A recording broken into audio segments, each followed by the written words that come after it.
नमस्कार दोस्तों, आज है 12 जुलाई 2020 और मैं स्वागत करता हूं आपका युवा एंड डेली करंट अफेयर्स में। करंट अफेयर्स की पीडीएफ का लिंक हमने डिस्क्रिप्शन में दिया हुआ है, आप वहां से डाउनलोड कर सकते हैं।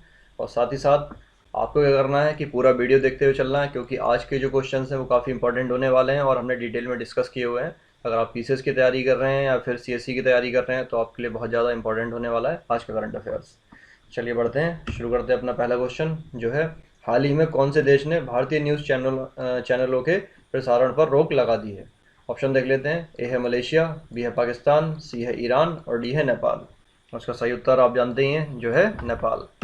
देखिए, हाल ही में क्या किया है कि नेपाल की सरकार ने भारतीय न्यूज़ चैनलों पर जो है उनका प्रसारण वो रोक दिया है और वहाँ पर सिर्फ और सिर्फ दूरदर्शन का ही प्रसारण हो रहा है, मतलब।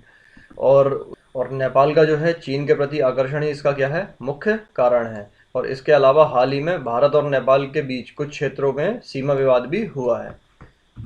चलिए बढ़ते हैं दूसरे प्रश्न की ओर, जो है हाल ही में ऑस्ट्रेलिया ने किस देश के साथ अपनी प्रत्यर्पण संधि को खत्म कर लिया है? ऑप्शन देख लेते हैं। ए है हांगकांग, बी है नेपाल, सी है पाकिस्तान और डी है मलेशिया। उसका सही उत्तर है ऑप्शन ए, जो है हांगकांग। देखिए, हांगकांग में चीन के विवादास्पद राष्ट्रीय सुरक्षा कानून के विरोध में ऑस्ट्रेलिया ने कदम उठाए हैं और ऑस्ट्रेलियाई प्रधानमंत्री स्कॉट मॉरिसन, आपको याद रखना है कि ऑस्ट्रेलियाई प्रधानमंत्री कौन है, स्कॉट मॉरिसन है। उन्होंने चीन नियंत्रित क्षेत्र के साथ किए गए प्रत्यर्पण संधि को खत्म करने का ऐलान किया है। चलिए बढ़ते हैं तीसरे प्रश्न की ओर, जो है हाल ही में बीसीसीआई ने अपने पहले मुख्य कार्यकारी अधिकारी सीईओ का इस्तीफा स्वीकार कर लिया है। आपको बताना है कि इनका नाम क्या है। ऑप्शन देख लेते हैं। ए है राहुल जौहरी, बी है सुनील सजान, सी है सौरभ गांगुली और डी है जय शाह। और इसका सही उत्तर है ऑप्शन ए, जो है राहुल जौहरी। देखिए, बीसीसीआई के जो पहले मुख्य कार्यकारी अधिकारी या फिर चीफ एग्जीक्यूटिव ऑफिसर या सीईओ राहुल जौहरी ने क्या किया है कि अपना इस्तीफा उनका जो है वो बोर्ड ने स्वीकार कर लिया है। और वर्ष 2016 में इस पद पर बैठने वाले वह पहले व्यक्ति थे और उनका कार्यकाल था फरवरी 2021 तक। लेकिन राहुल जौहरी ने दिसंबर 2019 में ही पद से इस्तीफा दे दिया था।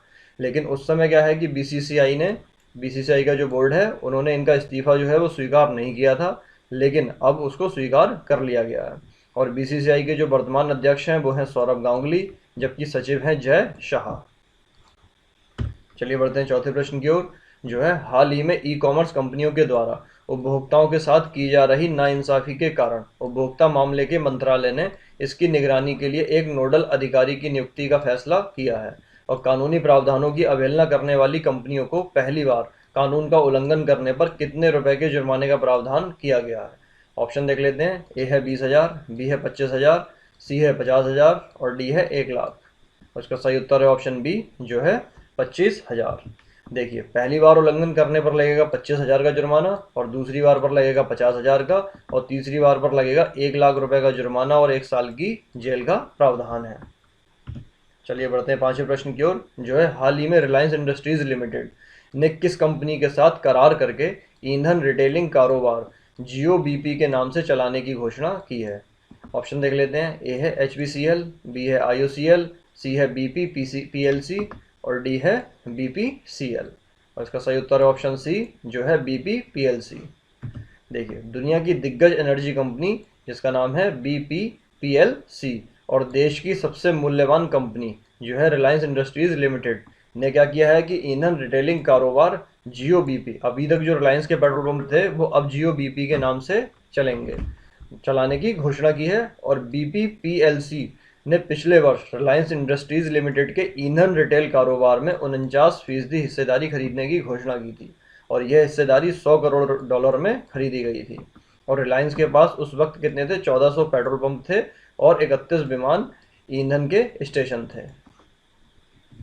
चलिए बढ़ते हैं छठे प्रश्न की ओर, जो है हाल ही में चर्चा में रहा शब्द कोड ऑन बेजेज का संबंध किससे है? ये काफ़ी इंपॉर्टेंट होने वाला क्वेश्चन है, कोड ऑन बेजेज। ऑप्शन देख लेते हैं। ए है किसान की आय दोगुनी करने से, बी है नई शिक्षा नीति से, सी है सूक्ष्म लघु एवं मध्यम उद्योग से और डी है श्रम सुधार कानून से। और इसका सही उत्तर है ऑप्शन डी, जो है श्रम सुधार कानून से।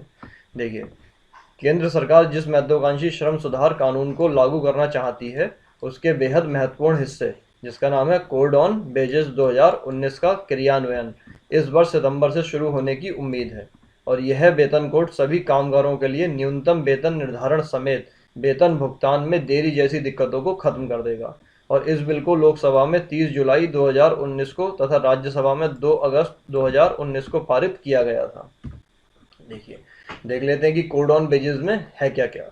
इसमें है महिला पुरुष, महिला हो पुरुष हो या अन्य कामगार हो, उनके वेतन में क्या है, किसी भी प्रकार का कोई भेदभाव नहीं किया जाएगा। और एक कंपनी के जो कर्मचारी हैं उनके वेतन मिलने की तिथि में भी कोई अंतर नहीं होगा। मतलब क्या है कि अगर छोटे लेवल से लेकर के बड़े लेवल तक का कोई भी अधिकारी होता है, उन सब कर्मचारियों को एक ही समय पर वेतन मिलेगा।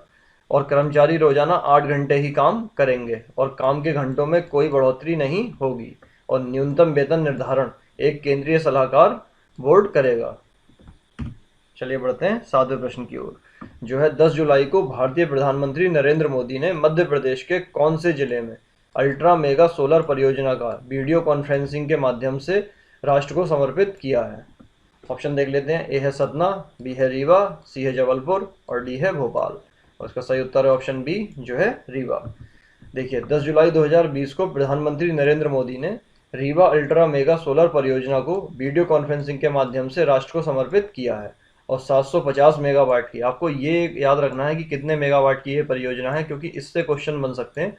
तो पूछा जा सकता है कि रीवा परियोजना जो है, रीवा अल्ट्रा मेगा सोलर परियोजना कितने मेगावाट की परियोजना है, तो वो है 750 मेगावाट की।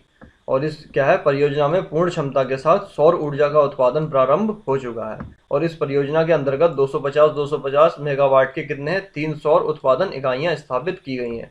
और ये भी एक क्वेश्चन बन सकता है कि कितने मेगावाट की कितनी इकाइयां, मतलब एक क्वेश्चन ये हो सकता है कि कितने मेगावाट की 3 उत्पादन इकाइयां स्थापित की गई हैं, तो उसका आंसर हो गया 250। और ये पूछा जा सकता है कि 250 मेगावाट की कितनी उत्पादन इकाइयां स्थापित करी गई हैं, तो उसका आंसर हो गया 3। तो ये आपको याद रखना है। और यह परियोजना जो है वो भारत में तथा एशिया में सबसे बड़ी सिंगल साइट सौर परियोजना है। तो एक क्वेश्चन ये बन गया कि भारत, अगर आप देखा जाए कि भारत में सिंगल साइट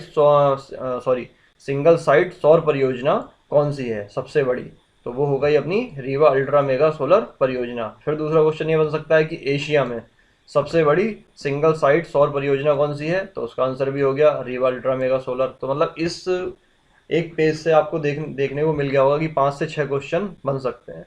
और एक क्वेश्चन ये आ जाएगा कि यह परियोजना प्रतिवर्ष कितने लाख टन CO2 के बराबर कार्बन उत्सर्जन को कम करेगी, जो है 15 लाख टन। कितना हो गया, 15 लाख टन। चलिए बढ़ते हैं 8वें प्रश्न की ओर, जो है हाल ही में उत्तर प्रदेश में बेसिक शिक्षा विभाग ने प्राथमिक और उच्च प्राथमिक कक्षाओं के छात्रों के लिए ई मैगजीन की अवधारणा हेतु किसके साथ करार किया है। ऑप्शन देख लेते हैं। ए है टाटा ट्रस्ट, बी है AICTE, सी है विश्वविद्यालय अनुदान आयोग या फिर UGC, और डी है विज्ञान और प्रौद्योगिकी मंत्रालय। और इसका सही उत्तर है ऑप्शन ए, जो है टाटा ट्रस्ट। चलिए बढ़ते हैं 9वें प्रश्न की ओर, जो है हाल ही में दक्षिण पूर्व एशिया क्षेत्र के कौन से 2 देशों ने खसरा और रुबेला को समाप्त करने की घोषणा की है। ये भी काफ़ी इंपॉर्टेंट क्वेश्चन है। ऑप्शन देख लेते हैं। ए है मालदीव और म्यांमार, बी है मालदीव और थाईलैंड, सी है मालदीव और श्रीलंका, और डी है नेपाल और म्यांमार। यहाँ पर अंक की बिंदी आएगी म्यांमार। और दोस्तों उसका सही उत्तर है ऑप्शन सी, जो है मालदीव और श्रीलंका। देखिए, हाल ही में श्रीलंका और मालदीव ने सतर्कता बरतते हुए खसरा और रुबेला जैसे संक्रामक रोगों पर क्या किया है, काबू पा लिया है। और संयुक्त राष्ट्र स्वास्थ्य एजेंसी ने कहा है कि श्रीलंका और मालदीव ने अपने देशों में तय लक्ष्य, जो था वर्ष 2023 तक का, उससे पहले खसरा और रुबेला को समाप्त कर दिया है। और यह दोनों दोनों देश हैं वो दक्षिण पूर्व एशिया के पहले ऐसे 2 देश बन गए हैं जो खसरा और रुबेला फ्री हैं। क्या क्या फ्री हैं, खसरा और रुबेला फ्री हैं। और मालदीव ने 2009 में खसरा तथा अक्टूबर 2015 में रुबेला की अंतिम स्थानीय मामले की सूचना दी थी। और श्रीलंका ने यही मई 2016 में खसरा की और मार्च 2017 में रुबेला के अपने अंतिम स्थानीय मामले की सूचना दी थी। चलिए बढ़ते हैं 10वें प्रश्न की ओर, जो है हाल ही में केंद्र सरकार ने कितने करोड़ रुपए के कृषि अवसंरचना कोष की स्थापना को मंजूरी प्रदान की है। ऑप्शन देख लेते हैं। ए है 1 लाख करोड़, बी है 50,000 करोड़, सी है 1.5 लाख करोड़, और डी है 2 लाख करोड़। और इसका सही उत्तर है ऑप्शन ए, जो है 1 लाख करोड़ रुपए। देखिए, हाल ही में सरकार ने 1 लाख करोड़ रुपए का कृषि अवसंरचना कोष बनाने की मंजूरी प्रदान की है। और इस पोस्ट से कृषि संबंधी बुनियादी संरचना के लिए सस्ते कर्ज दिए जाएंगे, जिससे क्या होगा कि ग्रामीण इलाकों में निजी निवेश को प्रोत्साहन मिलेगा और कृषि अवसंरचना कोष प्रधानमंत्री के 20 लाख करोड़ रुपए के आर्थिक प्रोत्साहन पैकेज का ही हिस्सा है। चलिए बढ़ते हैं 11वें प्रश्न की ओर, जो है हाल ही में किसे हॉकी इंडिया के कार्यकारी अध्यक्ष के रूप में नियुक्त किया गया है। ऑप्शन देख लेते हैं। ए है ज्ञानेंद्रो निगोम्बाम, बी है मुश्ताक अहमद, सी है अतुल श्रीवास्तव और डी है दिनेश तलवार। और इसका सही उत्तर है ऑप्शन ए, जो है ज्ञानेंद्रो निगोम्बाम। देखिए हाल ही में क्या है कि मोहम्मद मुश्ताक अहमद ने निजी प्रतिबद्धताओं के कारण हॉकी इंडिया के अध्यक्ष पद से त्यागपत्र दे दिया है, और जिसके बाद से मणिपुर के ज्ञानेंद्रो निगोम्बाम को कार्यवाहक अध्यक्ष चुना गया है। चलिए बढ़ते हैं अपने 12वें और अंतिम प्रश्न की ओर, जो है हाल ही में अमेरिका ने पाकिस्तान के इंटरनेशनल एयरलाइंस की उड़ानों पर कितने महीनों की पाबंदी लगाई है। ऑप्शन देख लेते हैं। ए है 1 माह, बी है 3 माह, सी है 6 माह और डी है 9 माह। और उसका सही उत्तर है ऑप्शन सी, जो है 6 माह। देखिए हाल ही में अमेरिका ने क्या किया है कि पाकिस्तान इंटरनेशनल एयरलाइंस की उड़ानों पर 6 महीने की पाबंदी लगा दी है, और यह प्रतिबंध जो है वो पायलटों के संदिग्ध लाइसेंस का हवाला देते हुए लगाया गया है, और इसके पहले यूरोपीय यूनियन ने भी इसी तरह की पाबंदी लागू की थी। चलिए बढ़ते हैं अपने आज के प्रश्न की ओर, जिसका उत्तर आपको हमें देना है कमेंट के माध्यम से। प्रश्न है, निम्नलिखित में से कौन से राज्य की तटीय सीमा रेखा नहीं है। ऑप्शन देख लेते हैं। ए है गोवा, बी है कर्नाटक, सी है तेलंगाना और डी है आंध्र प्रदेश। दोस्तों जो हम प्रश्न पूछते हैं लास्ट में, उसका उत्तर आपको देना चाहिए कमेंट के माध्यम से, क्योंकि ये प्रश्न जो होते हैं, इस तरह के प्रश्न एग्जाम में काफ़ी पूछे जाते हैं। इसीलिए हम लोग ये एक ऐसा क्वेश्चन रखते हैं लास्ट में कि जो आप अगर क्वेश्चन का आंसर नहीं भी आता हो तो आप हमसे पूछ सकते हैं कि इसका आंसर क्या है, तो उसका आंसर हम आपको बताएंगे। तो चलिए आज की वीडियो में इतना ही। अगर आप आरओ की तैयारी कर रहे हैं तो आरओ के लिए हमारी एक हिंदी की टेस्ट सीरीज चल रही है, आप वो अटैम्प्ट कर सकते हैं। उसके अलावा आप ऐसा कोई सा भी एग्ज़ाम जिसकी तैयारी कर रहे हैं जिसमें हिंदी ग्रामर अगर एक पार्ट है, तो आप वो सारे के सारे टेस्ट जो हिंदी ग्रामर के आरओ के लिए हम लोग पब्लिश कर रहे हैं, आप भी अटैम्प्ट कीजिए। क्योंकि अगर आरओ के लिए इम्पोर्टेंट है तो वो क्वेश्चन जो हैं हिंदी के, वो अन्य एग्ज़ाम हैं उनके लिए भी इम्पोर्टेंट हैं। तो वो आपके लिए क्या है कि बहुत अच्छा अनुभव आएगा हिंदी ग्रामर के टेस्ट अटैम्प्ट करते हुए। और जब आपको पता लगेगा कि आपने जैसे उसमें 10-15 इस तरह से क्वेश्चंस हैं, कितने क्वेश्चन सही किए हैं और कितने क्वेश्चन आपके गलत हुए हैं, तो उससे आपको एक बार ये भी क्लियर हो जाएगा कि आपकी तैयारी कितनी अच्छी तरीके से चल रही है। और उसके अलावा अगर आपने तैयारी शुरू की है अपनी, तो आप हमारी एनसीईआरटी की फ्री टेस्ट सीरीज़ है, एनसीईआरटी की फ्री टेस्ट सीरीज़ है, उसका मैं आपको लिंक डिस्क्रिप्शन में प्रोवाइड करा दूंगा। आप क्या कर सकते हैं कि वहाँ से हमारे एनसीईआरटी के टेस्ट हैं अभी ज्योग्राफी के और इकोनॉमिक्स के हैं, आप वो अटैम्प्ट कर सकते हैं। और वो भी टेस्ट जो है उसका डिस्क्रिप्शन है लास्ट में। आप क्या कर सकते हैं, जब टेस्ट आप फिनिश टेस्ट पर क्लिक करेंगे, बटन आएगा वहाँ पर, उस फिनिश टेस्ट के बटन पर क्लिक करने के बाद वहाँ पर आएगा व्यू आंसर का बटन। जब आप उसको क्लिक करेंगे तो वहाँ वो उनकी सारी एक्सप्लेनेशन भी शो करेगा। उससे ये होगा बेनिफिट आपको कि जितना भी आपने पढ़ा है वो पूरा निचोड़ वहाँ पर मिल जाएगा, और उस निचोड़ की वजह से आप बाकी जितने भी स्टूडेंट हैं उनसे एक कदम नहीं 4 कदम आगे निकल जाएंगे, ये हमारी गारंटी है। तो आप वो टेस्ट ज़रूर अटैम्प्ट कीजिए। चलिए मिलते हैं कल के अंक में, तब तक के लिए जय हिंद जय भारत। अगर आपको वीडियो पसंद आया तो इसे लाइक कर लीजिए, और कमेंट के माध्यम से आपको प्रश्न का उत्तर देना ही देना है, और साथ में इसको शेयर कीजिए और थोड़ी सी हमारी सपोर्ट कीजिए, आप शेयर करेंगे। और साथ ही साथ अगर आप चैनल पर नए हैं तो इसे सब्सक्राइब कीजिए। चलिए मिलते हैं कल के अंक में, तब तक के लिए जय हिंद जय भारत।